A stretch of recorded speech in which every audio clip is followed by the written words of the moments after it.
The storm had been brewing long before the clouds rolled in. It lived inside her chest, quiet, suffocating, and unseen by the world. Emily Hart had mastered the art of hiding the tremor in her hands, the fear behind her smile, and the truth behind her broken engagement portrait that still sat on the mantel. She didn't have the strength to take it down yet, and perhaps she didn't have the courage to admit why. Her fiancé, Liam, had once been gentle. The kind of man who brought flowers without reason and whispered promises of forever. But people change, sometimes slowly, sometimes all at once, and sometimes in ways so dark you don't realize you're sliding toward a cliff until you're already falling. The accident that left Emily in a wheelchair should have been a turning point for compassion, but instead, it awakened the worst in him. And now, on the eve of their wedding, she sat alone in the house they were supposed to build a life in, staring at the storm outside and wondering how everything had gone so wrong. Miles away, Navy SEAL Ethan Walker sat beside his partner, a Belgian Malinois named Rook, inside a dimly lit rehabilitation center for combat veterans. Ethan's knee still throbbed from the injury that ended his last deployment, but the physical pain wasn't what kept him awake at night. It was the dreams, the explosions, the faces of soldiers he couldn't save, the weight of responsibility that never left his shoulders. Rook, trained for the harshest battlefields, understood more than any human could. He nudged Ethan's hand, sensing the heaviness behind his silence. The dog had been with him through fire, through chaos, through the kind of nights that tear the soul apart. And as Ethan scratched behind Rook's ears, he thought about the strange peace he had found in the quiet hours since returning home, a peace he still didn't trust. He had spent years saving strangers overseas. He never imagined his next mission would come in the form of a frantic call from his distant cousin Melissa, begging him for help. "Ethan, it's Emily, something's wrong. I just know it, she hasn't answered my calls. And Liam, something about him scares me lately." Her voice trembled, and Ethan instinctively sat straighter. Emily Hart. He hadn't spoken to her in years, but he remembered the girl who used to bake cookies for the neighbors, who volunteered at animal shelters, who once cried because a bird fell from its nest. She was kindness wrapped in human skin. Ethan didn't know what was happening, but he didn't need more information. He grabbed his jacket, whistled for Rook, and walked toward the storm. Emily's hands tightened around the wheels of her chair as she heard the door slam downstairs. Her pulse stuttered. Liam was home, and he wasn't in one of his good moods. She knew the sound of his footsteps, measured, heavy, unpredictable. She had locked the bedroom door, but a piece of wood wouldn't stop the man he had become. She whispered a silent prayer, not for herself, but for the version of him she wished still existed. The footsteps paused outside her door and the air thickened. "Emily," Liam said, voice dripping with cold sweetness, "we need to talk." She closed her eyes, begging her heart not to break through her ribs. The doorknob twisted. The lock rattled. Her voice trembled when she finally responded, "Please, just, give me a minute." But the door burst open with a violent crack. Ethan's truck skidded to a stop in the gravel driveway as lightning split the sky. The house looked ordinary from the outside, quiet, peaceful even. But Ethan had learned long ago that danger rarely announced itself. He moved quickly, Rook padding silently beside him. The front door was ajar. A chill ran down Ethan's spine. He pushed the door open and called out, "Emily." No answer. But he heard something faint. A cry, muffled, from upstairs. Rook's ears perked, and before Ethan could speak, the dog sprinted toward the staircase, muscles coiled in instinctive readiness. Ethan followed, taking the steps two at a time despite the pain in his leg. The scream that echoed next was sharp enough to slice the air. Emily tried to wheel backward, but the room was too small, and Liam was too quick. His face twisted with rage she couldn't recognize anymore. "You think you can leave me? After everything I've done for you?" He grabbed her wrist, squeezing hard enough to make her gasp. "You're helpless without me. No one else will want you. No one else will take care of you." Emily felt tears burn her eyes. "I don't want any of this," she whispered. "Please, Liam, please." For a moment, he froze. Something flickered across his face, something almost human. But then the storm inside him reignited. His hand lifted, fingers curling into a fist. The door exploded inward before he could strike. Rook launched forward with a fierce, instinctual growl, the kind that echoed from years on the battlefield. Liam stumbled back in shock, losing his balance as the Malinois positioned himself between him and Emily, teeth bared, muscles tense. Ethan appeared in the doorway, chest heaving, every part of him blazing with protective fury. "Step away from her," he warned, his voice low and lethal. Liam stared at him, startled, then furious. "Who the hell are you?"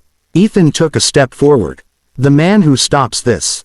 Now." Liam opened his mouth to argue, but a flash of lightning illuminated the room, casting Rook's shadow across the wall like a predator ready to strike. Liam didn't take another step. Emily's breath hitched as Ethan knelt beside her. "It's okay," he said gently, his voice shifting from steel to warmth. "You're safe now, I promise." His hand hovered near hers, waiting for permission. When she nodded, he squeezed lightly, grounding her trembling soul. Rook nudged her ankle, whining softly, sensing her pain. Emily laughed through her tears, the sound fragile but real. For the first time in months, she felt the storm inside her begin to break. Police arrived minutes later, handcuffing Liam and escorting him out as he shouted excuses, apologies, desperate pleas that fell flat against the truth. Emily watched with a strange mix of sadness and relief. Love didn't disappear overnight, but sometimes its broken pieces could slice deep enough to force you to let go. And tonight, she found the strength she didn't know she had, borrowed from a man who barely knew her and a dog who saved her without hesitation. Rain tapped gently against the window as Ethan pushed her wheelchair into the living room. They sat in silence, listening to the storm ease. Emily finally looked up at him. "Why did you come?" she asked softly. Ethan shrugged, but his eyes were steady. "Because someone had to, and because nobody deserves to face their battles alone."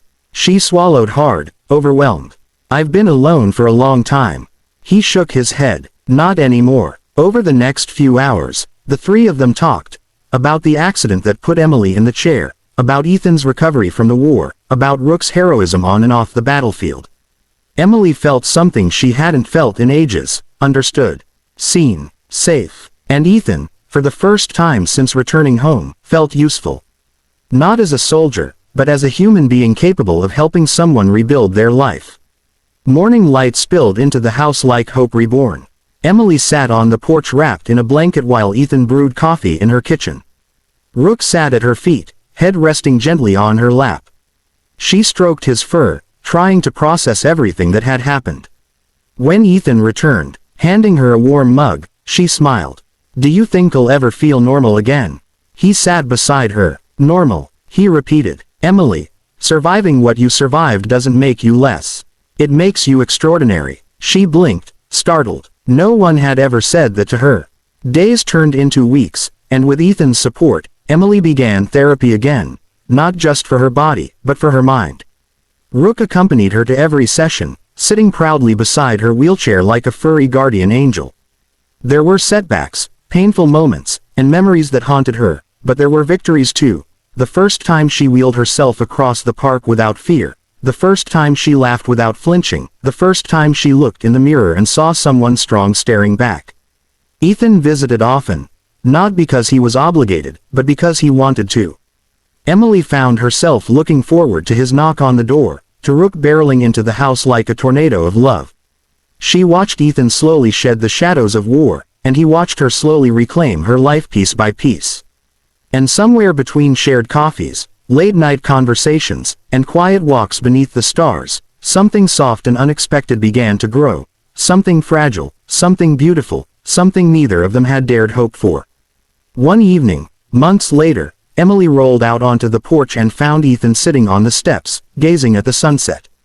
Rook lay beside him, tail thumping lazily. Emily wheeled up behind them and whispered, "You saved my life." Ethan turned, surprised. "Rook saved your life," he corrected. "No," she said firmly. "You both did. You didn't just stop Liam. You stopped me from giving up." Ethan's eyes softened, emotion flickering across his face. "You're the one who chose to keep going. I just showed up." She shook her head. "Sometimes showing up is the biggest act of love there is." Ethan exhaled slowly, heart pounding. "Emily, I've been afraid to say this, but," she placed a hand on his arm. "You don't have to be afraid with me." He smiled. A real, unguarded smile. "Then maybe you should know. I think you're the bravest person I've ever met." Emily felt warmth bloom in her chest. "And I think you're the kindest." They sat together as the sun dipped behind the horizon, the air filled with quiet understanding. Rook nudged their hands together, as if encouraging something he had sensed long before they had. Their fingers intertwined, slowly, naturally, tenderly. No promises, no pressure, just a moment suspended in honesty and hope. Emily looked up at the sky, then at the man beside her, then at the dog who had changed her fate. The storm inside her had finally passed, and in its place, sunlight poured. Her life hadn't been destroyed, it had been redirected. And sometimes, she realized, being saved isn't just about being rescued from danger. Sometimes it's about being guided toward a future you never imagined possible. A future where compassion wins, where courage grows, where the broken become whole, where kindness changes everything. And in the quiet glow of the evening, Emily Hart understood something she would carry with her for the rest of her life. Heroes don't always wear uniforms. Sometimes they just show up at the right moment, with a loyal dog by their side, and a heart strong enough to help you rise again.